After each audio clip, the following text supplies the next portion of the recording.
कई लोग ऐसे हैं जो बेलपत्री खाते हैं तो मुंह में छाले आ जाते हैं या तोरा तोरापन आ जाता है, स्वाद नहीं आता है।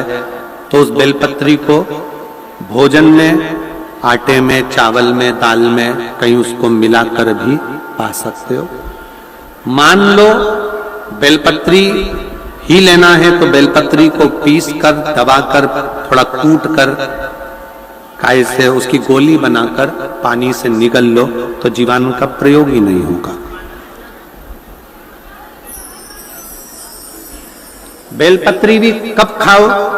जब आपको रोग है, तकलीफ है, कष्ट है, उस समय पर उसका प्रयोग करो, उस समय पर प्रयोग। और इस सब चीजों में सबसे मूल है आपका विश्वास। एक महिला बैठी है,